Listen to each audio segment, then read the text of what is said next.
Živijo, moje ime je Robert Lisec in na tem kanalu se pogovarjamo, kako biti varen, fit in pripravljen kot moderni samuraj. Kot vidite, spet nimam časa, da bi snemal kaj zunaj, itak dežuje ali pa v hosti, šibam na delo in danes se bomo pogovarjali o tem, kako oziroma kakšna je sploh razlika med borilnimi veščinami in borilnimi športi. Kajti ugotavljam, da tudi tisti, ki se dolgo časa ukvarjamo z enim in ali z drugim, mešajo te pojme. Seveda, današnja definicija, kaj je kaj, bolj izvira iz še mojih časov, ko sem hodil na fakulteto za šport, da čeprav ni videti, tja sem hodil in celo diplomiral, sem po izobrazbi profesor športne vzgoje, delam pa čisto druge zadeve. Katere elemente mora šport imeti, da lahko eni zadevi sploh rečemo šport? Torej, da je borilni šport lahko borilni šport. In potem na osnovi tega bomo ugotavljali, a sem spadajo tudi borilne veščine ali ne. Torej, če sem si prav zapomnil na faksu, potem so pomembne 3 komponente. Prva komponenta je gibanje, druga komponenta so pravila, tretja komponenta pa so tekmovanja. No, pa gremo kar po vrsti. Gibanje. Imamo gibanje pri borilnih veščinah? Imamo. Ali imamo gibanje pri borilnih športih? Imamo. Res pa je, da je namen gibanja, torej izvajanje teh tehnik, lahko zelo različen pri enih in drugih. Ne smemo pozabiti, da borilne veščine izvirajo iz časa, kjer je bilo potrebno te zadeve uporabljati za to, da smo preživeli v bitkah, da smo se znali res braniti.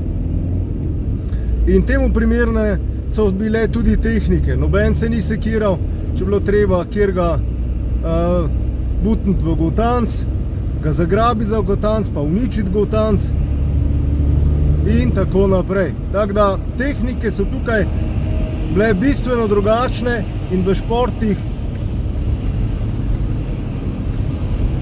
se to tudi pozna. Torej, lahko izgledajo tehnike zelo podobne, vendar to niso glede na namena. Torej, gibanje smo obkljukali. Borilne veščine in borilni športi gibanje imajo. Kaj pa je z pravili? Vsak šport, vsak borilni šport, judo, olimpijski taekwondo, rokoborba in tako naprej, vsi ti borilni športi premorejo zelo jasen pravilnik, kaj se sme, pa kaj se ne sme.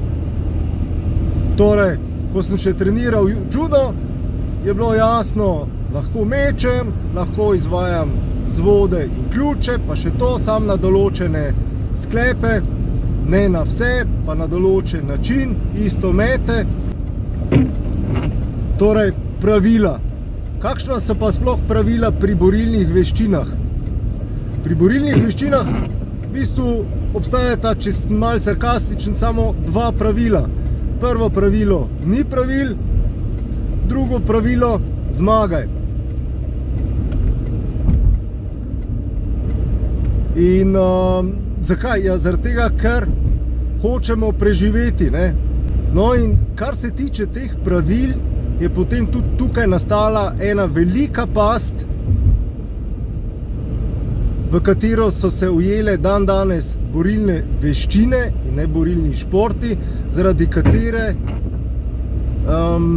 bi lahko skoraj da trdil, da so pogosto na ulici bolj učinkovite borilne veščine oziroma borilni športi kot pa borilne veščine.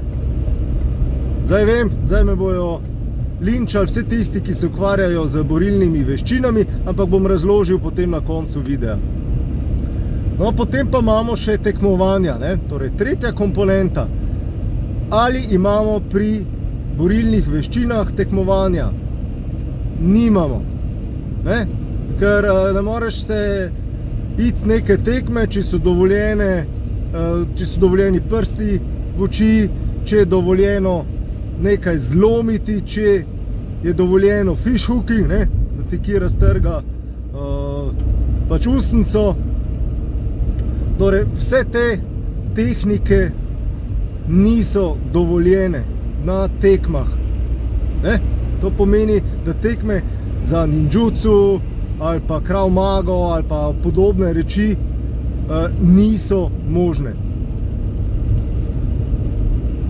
Pri borilnih športih, judo, boks, rokoborba in tako naprej, so pa tekme bistvenega pomena, da se sploh ugotovi, kdo je najboljši, kdo je najjači. Če ste zdaj tudi pozorno poslušali, ste ugotovili, da sem naštel nekaj borilnih športov in tudi nekaj borilnih veščin. Obstajajo potem tudi sistemi, ki so nekje malo to, pa malo ono. Ampak vrnimo se pa zdaj k moji trditvi in sicer, zakaj so pa lahko, ne nujno, borilni športi v samoobrambnih situacijah bistveno bolj uspešni kot pa borilne veščine. Razlog je ta, da pri borilnih veščinah, ker se smatrajo kot tako smrtonosne, ne trenirajo raznih tehnik proti, torej teh smrtonosnih tehnik proti nasprotniku, ki se zares upira. Jaz se spomnim, ne, Wing Chun bi tudi lahko rekli, da je borilna veščina, ker tam tudi ni tekmovan. Takoj, ko si dal Wing Chungovca proti kakšnemu bokserju, ni dobro izgledalo. Takoj, ko si dal, ko je Wing Chunger se šel proti judoistu in je judoist prišel noter v distanco, da ga lahko malo prime ali pa ga spravi celo na tla, je bilo konec.